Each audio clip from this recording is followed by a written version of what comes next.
मेरा नाम तथागत पांडे है। मैंने अपनी BSc statistics Banaras Hindu university से किया है। मतलब पिछले साल के बहुत ही पिछले साल के कंपैरिजन में बहुत ही अच्छा रैंक आया है।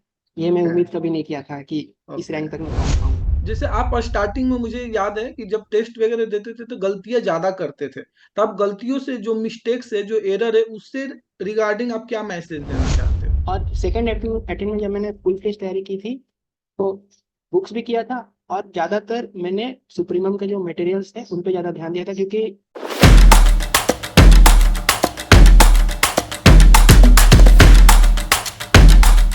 हेलो एवरीवन, आप सभी का सुप्रीमम क्लासेस में स्वागत है। मेरे साथ है आज तथागत पांडे, जिनका आईआईटी जैम मैथमेटिकल स्टैटिस्टिक्स में ऑल इंडिया रैंक 34 है। ये इनका यस। सेकेंड अटेम्प्ट है, तो हम इनसे जानेंगे कि फर्स्ट अटेम्प्ट में इन्होंने क्या कुछ गलतियां किया कि ये बेहतर नहीं कर पाए, या इन्होंने प्रिपरेशन ही नहीं किया।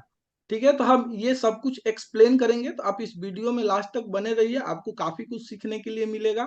तो मेरा नाम शशि भूषण है और मैं सुप्रीमम क्लासेज में मैथमेटिक्स एंड स्टैटिस्टिक्स से रिलेटेड एंट्रेंस एग्जाम की प्रिपरेशन कराता हूं। तो तथागत, आपको तो इतना अच्छा रैंक अचीव करने के लिए बहुत बहुत बधाई हो। कैसा लग रहा है आपको? बहुत ही अच्छा लग रहा है। उम्मीद नहीं किया था कि अ, पिछले साल के बहुत ही पिछले साल के कंपैरिजन में बहुत ही अच्छा रैंक आया है। ये मैं ओके। उम्मीद कभी नहीं किया था कि इस ओके, रैंक तक मैं पहुंच पाऊंगा। तो मैं चाहता हूं कि आप सबसे पहले अपने आप को इंट्रोड्यूस करो। हाँ, तो मेरा नाम तथागत पांडे है। मैंने अपनी BSc statistics Banaras Hindu university से किया है। और मैं सुप्रीमम में क्रैश कोर्स मैंने लिया था सुप्रीमम का। और ये साल मेरा सेकंड अटेम्प्ट था जिसमें मेरा रैंक 34 आया है। तो ये बताइए कि आपको आईआईटी जैम करने का ख्याल कैसे आया? क्या इसके पीछे की कोई स्टोरी है? सर, है 2023 में मैंने बहुत ही लेट प्रिपरेशन किया था। और क्या कहते हैं, मैं पहले निमसेट का पहले प्रिपरेशन कर रहा था। हाँ। और मेरे दोस्तों ने तभी सुप्रीमम का उन्होंने कोर्स ले लिया था, फुल कोर्स। और किसी किसी ने क्रैश कोर्स भी एंड में जाकर लिख लिया था। तो उस टाइम वो कोविड का लॉकडाउन था। तो लॉकडाउन जब ओपन हुआ तो हमारे कॉलेज में स्टैटिस्टिक्स पे ज़्यादा ध्यान दिया गया था। तो उससे मेरे को स्टैटिस्टिक्स में ज़्यादा इंटरेस्ट आया। और मेरे पेरेंट्स ने भी कहा था कि स्टैटिस्टिक्स में स्कोप है और तुम्हारा ऑनर्स भी स्टैटिस्टिक्स में है, तो तुम इसी को लेके आगे बढ़ने की कोशिश करो। तो मैंने बात किया अपने दोस्तों से, उन्होंने बोला कि सुप्रीमम का तुम ले सकते हो कोर्स। ये 2023 का बात है। तो मैंने सुप्रीमम का लिया अराउंड सितंबर एंड। और तब मैंने प्रिपरेशन किया था, लेकिन सेमेस्टर एग्जाम आ गए थे तो मेरे ढंग से कोई प्रिपरेशन हो नहीं पाया था। तो 2024 में मैंने फुल फ्लेज तैयारी किया। फुल फ्लेज में ड्रॉप दे दिया। और इस साल रिजल्ट आपके सामने। चलो, आपको बहुत बहुत बधाई हो कि आपने जो आपका ड्रीम था निमसेट से, मींस निमसेट से मींस यहाँ पर शिफ्ट होना, आप किसी और एंट्रेंस एग्जाम की तैयारी करो फिर दूसरे एंट्रेंस एग्जाम में शिफ्ट होना, एक तरीके से चैलेंजिंग होता है। इतना आसान नहीं होता है, और आपने इस चैलेंज को फेस किया और बहुत अच्छा परफॉर्मेंस किया। तो आप ये बताइए कि आप क्वेश्चंस प्रैक्टिस किस तरीके से करते थे? क्वेश्चंस प्रैक्टिस करने के लिए मैं पहले तो 2023 में तो मैंने कुछ किया नहीं था उतना खास। और जो कॉलेज में जो नोट्स बनाए थे उन्हीं पे मैंने ध्यान दिया था। और कुछ बुक्स जैसे अ, हमारे फर्स्ट सेमेस्टर में हम लोग का सीक्वेंस सीरीज पढ़ाया गया था, उसमें रियल एनालिसिस एंटोन डेविस बाइरन से। तो ये मैंने फॉलो किया था एक बुक। और सेकेंड अटेम्प्ट में जब मैंने फुल फ्लेज तैयारी की थी तो बुक्स भी किया था। और ज़्यादातर मैंने सुप्रीमम के जो मटेरियल्स थे उन पे ज़्यादा ध्यान दिया था, क्योंकि सारे जो क्वेश्चन थे वो सुप्रीमम के टीम ने बनाए थे। तो बहुत ही हेल्प किया मुझे। तो ये बताइए कि आपने जो प्रैक्टिस सेट किया था, आपने उसको मल्टीपल टाइम्स भी किया था क्या? ये सर 2 to 3 टाइम्स मैंने किया था हर एक प्रैक्टिस सेट को। ज़्यादातर मेरा फोकस था स्टैटिस्टिक्स पोर्शन पे, तो मैंने 50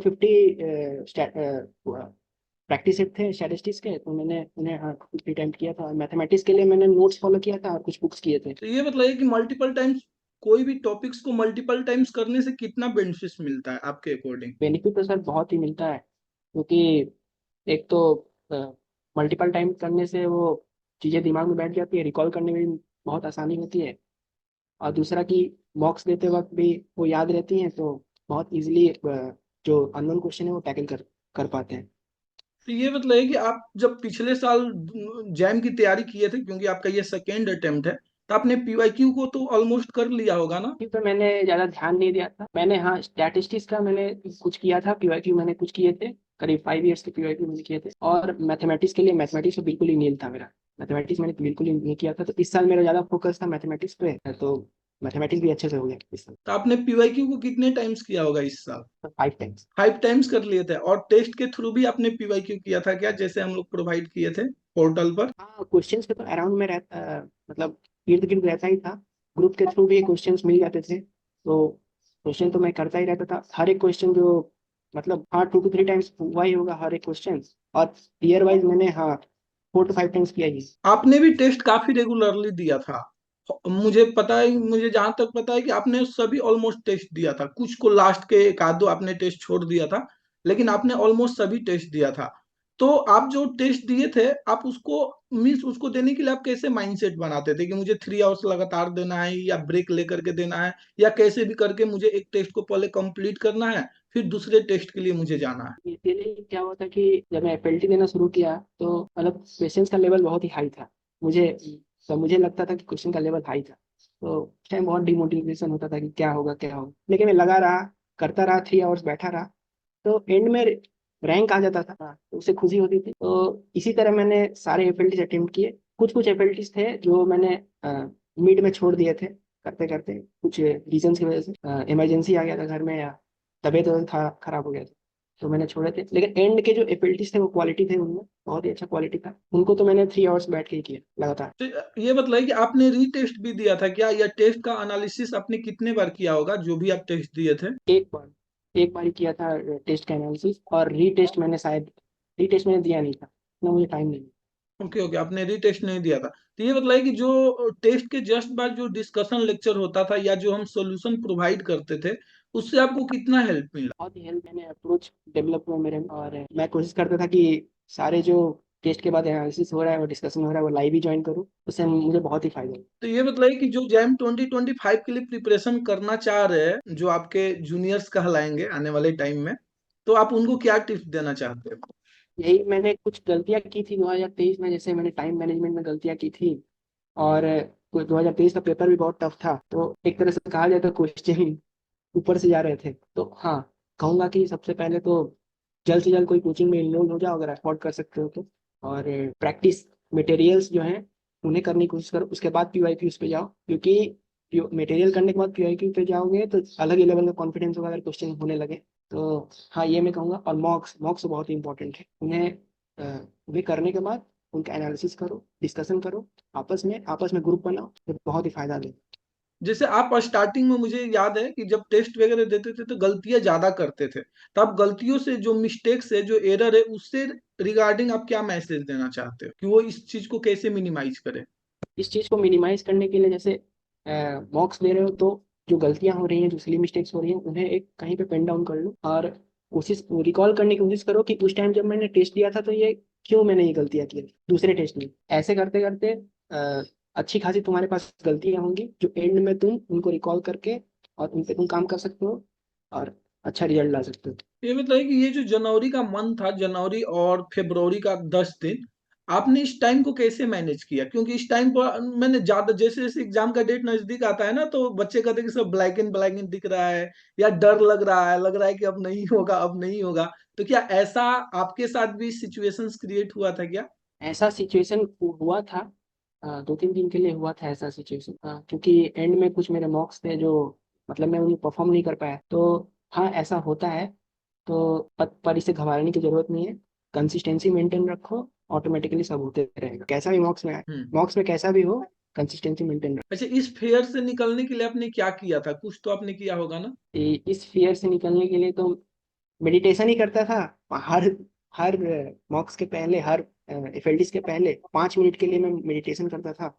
और हाँ, मेडिटेशन करोगे तो ये फियर, हाँ, चला जाना चाहिए। और दूसरा कि मैं थोड़ा इसमें ऐड कर देता हूँ, शायद आप भूल रहे हो कि जो आप पढ़े हो ना, जैसे जब भी डर लगने लगे इस मोमेंट पर, सबके साथ होता है, हमारे साथ भी हुआ था, इनके साथ भी हुआ, हर किसी के साथ होता है, जैसे जैसे एग्जाम का डेट नजदीक आता है। तो इसमें ना मेनली जो चीज आप सीखे हो अच्छे से, उसके साथ टाइम स्पेंड करने लगो। क्यों? क्योंकि इससे हमारे हमें कॉन्फिडेंस आता है। तो शायद आप लोगों ने भी ये किया होगा, जैसे आप लोगों मीन्स आप लोग पीवाईक्यू करने लग गए होंगे, या जो एफएलटी आपने, आपका जो एफएलटी बहुत अच्छा गया होगा, उसके साथ आप थोड़ा बहुत टाइम स्पेंड करने लग गए होंगे, तो इससे थोड़ा हमारा डर कम होता है। तो कुछ ऐसा हुआ था क्या? बिल्कुल ऐसा हुआ था, जैसे कुछ कुछ फैकल्टीज जो थे वो मेरे बहुत ही अच्छे गए थे, तो हाँ उनको ध्यान में अगर रखोगे तो एक कॉन्फिडेंस तो बूस्ट होगा ही तुम में। और हाँ इससे तो डर चला जाना चाहिए, और इसके आगे तो तुम कंसिस्टेंसी ही मेंटेन रखो, यही मैं कहूँगा। ये डर एग्जाम से के तो कुछ कितने होने वाला दिन है नहीं। पहले पढ़ाई छोड़ देना चाहिए आपके अकॉर्डिंग? तब मैंने तो पढ़ाई छोड़ा था करीब एक दिन ही पहले। हाँ, क्योंकि एक दिन मेरा मुझे ट्रैवल करना था, कोलकाता जाना था, क्योंकि कोलकाता में मेरा सेंटर पड़ा था, तो मैंने हाँ उस दिन तो कुछ पढ़ा नहीं था, और बस नेक्स्ट दिन मैंने वो कर दिया। लेकिन आप लोग ये कोशिश करना कि करीब एक सप्ताह पहले आप एग्जाम को बस रिकॉल करते रहो, और मतलब बिल्कुल भी पेन मत उठाओ उस क्वेश्चन करने के लिए, बस दिमाग में ही जो है प्लानिंग करते रहो कि हाँ उस टाइम मुझे क्या करना है एग्जाम के टाइम। क्योंकि ये बहुत सारे बच्चों का क्वेश्चन होता है कि आप लास्ट के 5 डेज क्या किए थे। लास्ट के लास्ट के 5 डेज तो ज़्यादा ही हो गए, तो मतलब यही मैं, जैसे आप कहते थे कि एक पीवाईक्यू उठाओ पेपर और उस पर पूरा दिन बिताओ, तो मैं एफएलटी उठाता था या पीवाईक्यू उठाता था, और हर एक क्वेश्चन को मैं देखता था कि हाँ इसको ऐसे टैकल करूंगा, इसको ऐसे करूंगा, हाँ तो मेरा टाइम बचे। ऐसे ऐसे करके मैंने हाँ लास्ट के 5 डेज ऐसे ही मैंने बिताए। ओके, तो तथागत आपका बहुत बहुत धन्यवाद कि आपने सबको गाइड किया और आपने प्रिपरेशन जर्नी के बारे में बतलाया, और एक बार फिर से आपको बहुत बहुत बधाई हो, और फ्यूचर के लिए बेस्ट ऑफ लक।